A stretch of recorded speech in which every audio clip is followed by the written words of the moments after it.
Welcome to another edition of 12.5 Minutes. My name is Jared Kelly, and I'm with my friend and co-host, Liz Whitehead. Hi, Jared. So great to see you, Liz. Good to see you too. It's been a while. I know, and we should really do more of these shows. I think that's what you're basically saying, right? Pretty much. Yeah. Well, we have an excellent show today. I know that this is going to be a great conversation. So give us the introduction of our next guest. So I met John through Diversity Masterminds, actually, and through Heather. And what I really like about his company is it's a psychological branding company. And I'm going to let him get into what that means. But I think he really has an innovative approach and an innovative way of looking at big brands and how they market to us. So John Reid from Sky is joining us today for 12.5 minutes. John, please come on in. Hello, Jared, Liz. It is a pleasure to be here with you. How are you today? All We're right. doing well. Thank you for joining us. This is a great day. It's a great conversation that I think needs to start off with just a little bit of a background, because what I heard is that you've been not only representing big brands, which certainly other companies have done, but you have a unique way of providing value, and your company has a unique way of providing value that gets into another level. So give us a little bit of idea how this got started and what your unique value proposition is for these big brands. Absolutely. So I don't have a traditional story of how this all came about. My professional story started when I was 15 years old. So let's go back in time. Let's go back. Think Fresh Prince, think fresh, cross colors. Let's go all the way back. The summer of 1997.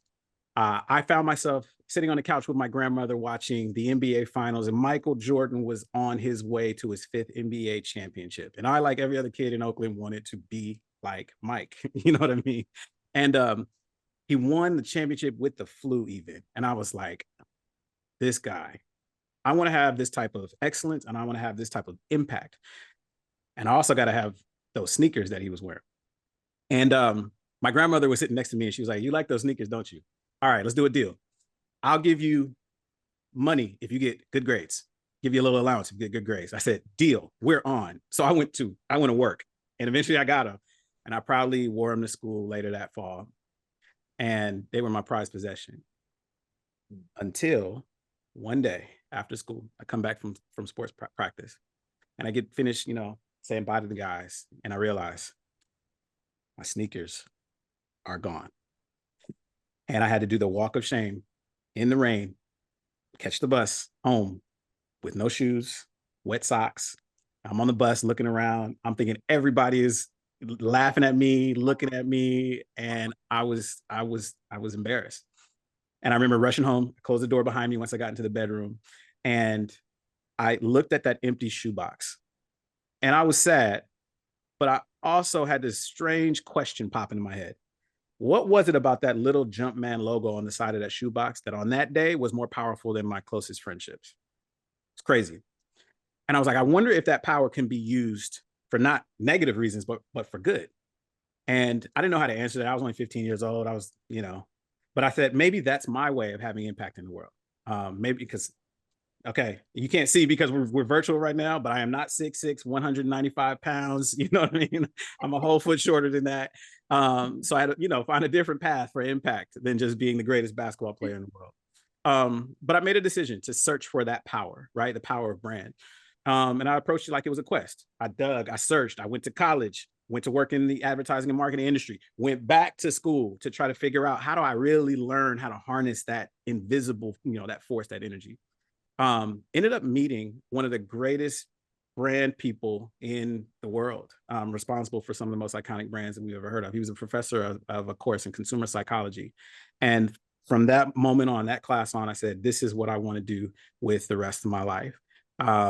And I was so smitten by, or so into what he was teaching and the foundations, the fundamentals. It was sort of like the secret sauce to not just how business and brands work, but how people are motivated. I was like, look, I'm trying to soak all this up. I'll come to your house. I'll rake your leaves. I'll do your chores. I'll clean your gutters, whatever I got to do to just be around you and ask you questions and learn and learn and learn. And eventually we got to the point where there was nothing else to talk about. It was time to apply. It was time to go do it. So he became my founding partner 10 years ago. We just celebrated our 10th anniversary.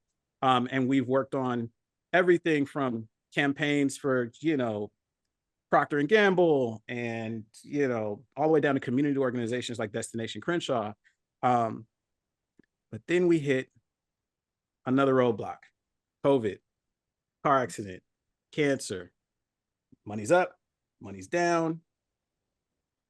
And eventually it got to the point where it was way down. I mean, and we come off of COVID, we're in a recession. Clients have to cut their budgets, which trickles down to us. And then, we were sort of at a place where it was like, we're out of money and we're out of time. And a few years ago, it's one of the conferences I met Liz at, kind of down to our last little bit. I said, I got enough money to buy this plane ticket to go to a procurement conference. And I'm there and I'm sitting on a bench and a lady comes and sits next to me and she says, hey, what do you do? And I didn't give her my typical corporate spiel. I gave her, a similar story to the one I'm telling right now. And when I looked back up at her after I finished telling that story, she looked like she had seen a ghost. And she was like, you don't know this, but I actually work for Nike. And I love your story. And I know some people over at Jordan Brand that will love your story too. Less than 3 months later, we had our first contract with Jordan Brand, which ended up being a lifeline for us. I say all that to say, how we got here was really just the pursuit of a dream, of a sense of purpose, impact. But also what got us to this point now is really leaning into your authentic story. And when you do that, certain doors just unlock. You might not know how they're going to unlock, but when you show up as your true self, the things and the people and the relationships you're supposed to be with, they kind of also show up as well, and unlock in ways that you might not have expected if you hadn't have told your authentic story. So what we try to do now is make sure we can help other companies unlock that same type of power. You don't have to fake it. You can truly be and express your purpose, and you'll attract a certain type of customer. You attract a certain type of employee that also aligns with who you are. It turns it from being work to being, something that you just do because it's who you are. And that's a completely different level of how to work. And you're way more effective when you work in that way.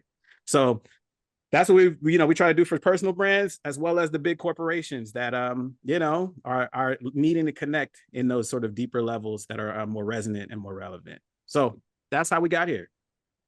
That's great. I mean, no surprise, John, that you are an amazing storyteller and that's a great story. So I think I can totally see why the woman from Nike was like, oh, this guy tells our story better than I do. We need him working for us. So that's amazing. I don't know if I would say that, but yes, it was a cool connection point. So what, in terms of how you've grown and where you are now, what are the different ways you're impacting the businesses that you're working with? We live in a culture of noise where everything is competing for our attention, whether it be in a personal life, whether it be in a professional life, whether it be from our phones, our computers, our notifications, the impact that we try to have in regards to our clients, and our clients are typically also purpose-driven marketers or CMOs, that's that kind of person. How do you, number one, figure out how to sort of cut through the noise and figure out what is the best thing that I can do right now for me to add value and impact to my office and my community? But also, how can I do that sort of in my own life as well? So, at the end of the day, for us, it's really been about supporting other purpose-driven storytellers to find new ways to do just that. And a lot of what this is rooted in is really understanding psychologically, what is that thing that cuts through the noise? What is that thing that resonates deeper? No matter what's going on in the world, there are certain principles and universal truths that when we see it and we hear, we're inspired. So what we try to do is, okay, so I know there's a lot going on in the world, client, CMO, but this is the truth, though, the universal truth that is timeless, that if you bring this to the surface and you focus on this and you help your customers to understand this as well, you'll always sort of ring true, even louder than everything else that's sort of competing for their attention. When they see that and they're reminded of those things, it gives them a sense of control and power. Like, okay, I can do this. I have a strategy. I have a path on how I can connect, even though it's harder to connect and keep people's attention these days. And that just sort of keeps their motivation and their inspiration and their gears going so that they can have the impact that they're aspiring to have.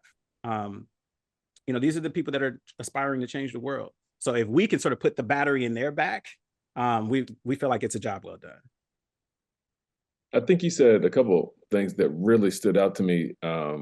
Well, a lot of things, but a couple things that triggered another question, which was, how do you use data in this particular situation to help these CMOs?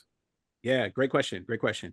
Data is obviously critical because that tells us what's happening in real time, what's happening on the ground, what are the actual things that are taking place.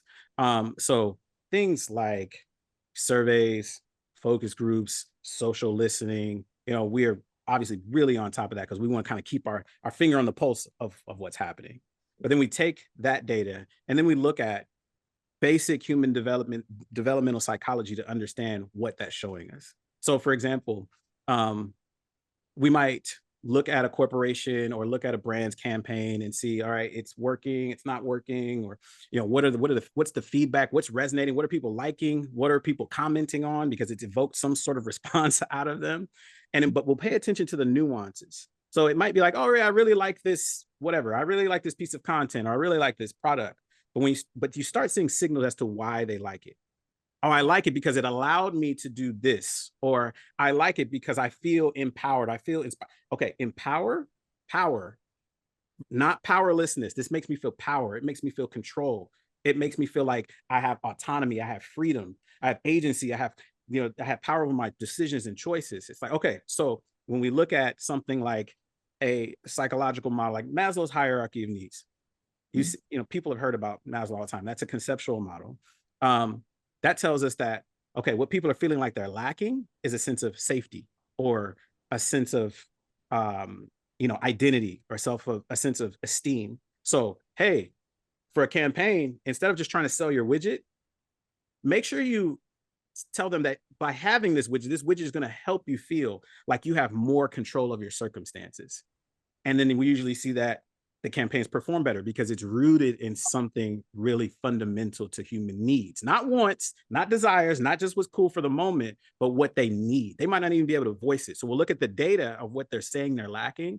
And then we look at, okay, but what is that really truly rooted in at the bottom, at the core? And then that is the foundation for, the next killer campaign idea. I really love how you explain that approach, because I think a lot of times people are like, marketers, like trying to sell me something I don't need, right? Like I'm trying to make me consume. So I love that reframing and how it helps the marketers themselves align with their own values in terms of what they're doing. Absolutely. We like to use an analogy. Pain is stronger than passion. I'm sorry, pain is stronger than a problem, which is stronger than a passion. I might like this red shirt. I'm passionate about red shirts. But if on that day, I have a pounding, painful pain, I have a migraine, I don't care about that red shirt until I go get some Excedrin, right? So again, we use the data to figure out what's the pain. And we might have to read between the lines because the consumer might not be able to communicate it as clearly, but we can usually find it. And then we say, hey, the pain is here. Let's talk about how we can help solve that pain. And usually the campaigns perform better once we make those adjustments or plan it in that way. What has been your feedback or your interaction with the CMOs in terms of the community that you care about when they consider navigating the times that we're in right now, this political times that we're in right now? So to be honest, I would say that the CMO community is in a state of despair. It's a state of panic. There's not a lot of hope. There's not a lot of answers, and there's not a lot of excitement about what we're not just facing today, but what it looks like we're going to be facing for at least a few more years. And, you know, that scares me because going back to my story, we understand that the people that don't just make our products, but tell us the stories that we see all day, you know, the ads and the marketing, like literally advertising and marketing is theater, and it shapes our culture. It shapes our reality and how we view the world. So when those people that are shaping our culture are, you know, not inspired, and they feel like they have their hands tied and they can't tell not just the stories that make a buck, but the stories that'll lead us to a more preferable future, it's a scary place to be. And just not knowing what the next thing we should do is a scary place to be. So it's a hard time right now. Like that question in and of itself, you know, and I don't propose that I have the, you know, the magic bullet, silver bullet, whatever you want to call it, answer.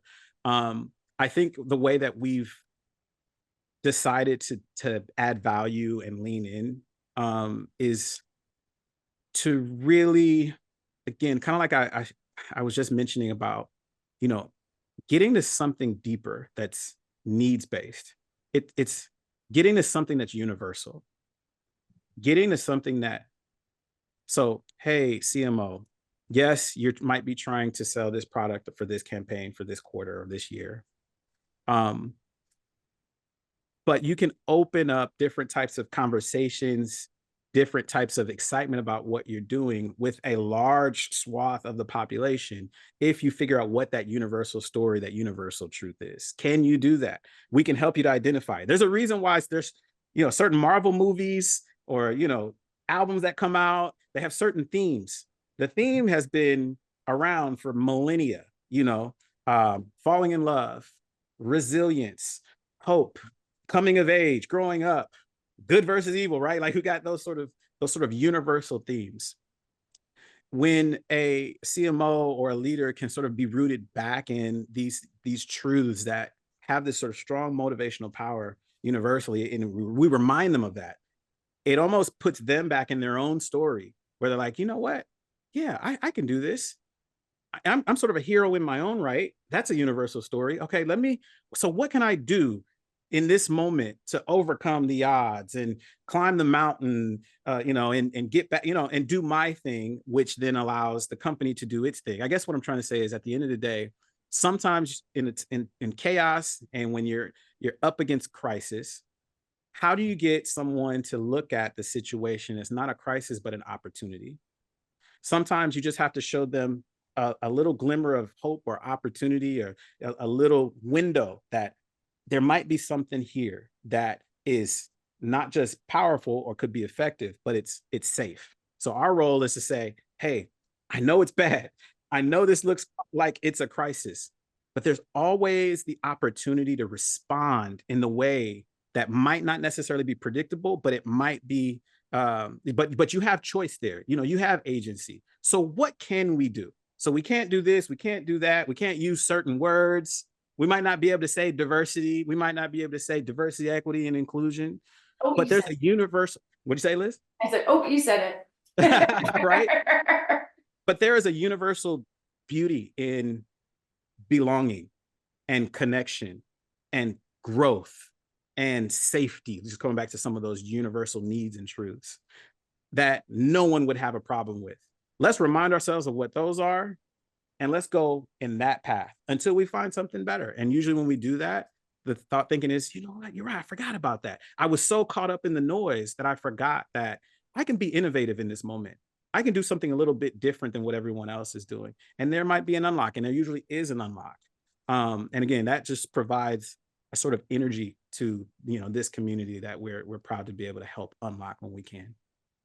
Yeah, it's really powerful. I think you're the first person we've talked to that's actually addressed the fear, the anxiety, the uncertainty, and the need that we have to have to know what the truth is, because the biggest lie that we're being told is that we don't have power.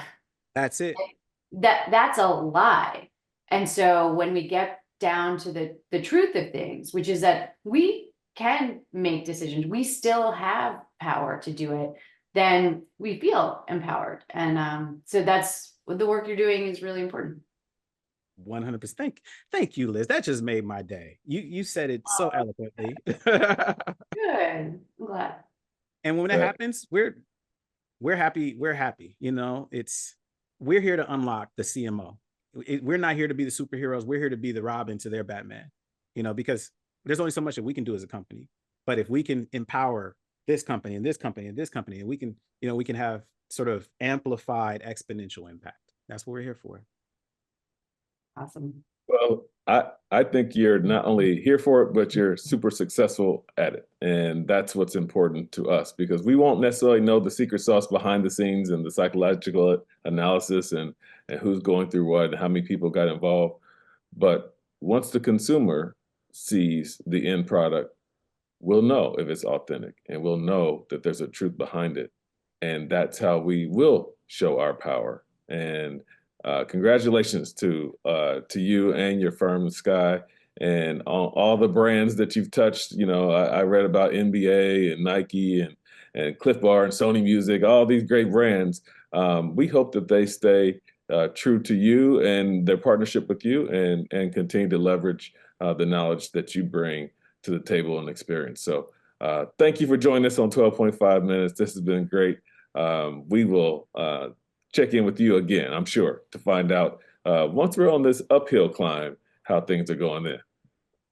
Hey, you can't have the uphill climb unless you get to the valley. So we're leaning, and I appreciate you, Liz, you, Jared, for creating space for this conversation, because once again, people, if they hear that they're not alone in this journey, in this quest, it's that motivator, right? That energy. So thank you for creating space for this.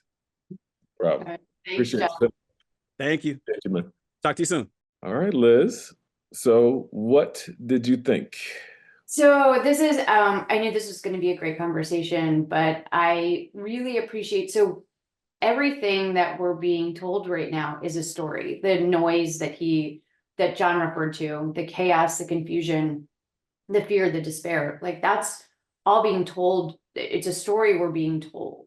And so the people who really have agency right now are good storytellers, people like you, like John, that are telling an alternative story.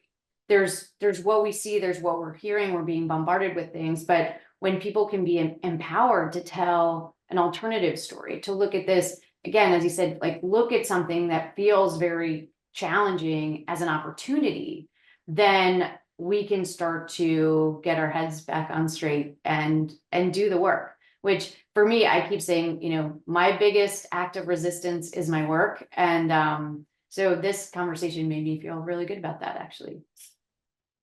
Excellent. I love it. Well, another great episode of 12.5 minutes. I think we will definitely lean on this conversation in future episodes with additional speakers. But we thank John for coming through and giving us some insight about what's really going on from a brand perspective, and hopefully we'll see his good work in the advertising that we try to. Sometimes we enjoy, and sometimes we try to watch out for when it's coming at us too fast. But thank you to John, and thank you for watching 12.5 minutes. My name is Jared Kelly. This is Liz Whitehead, and we are out of here. Bye for now.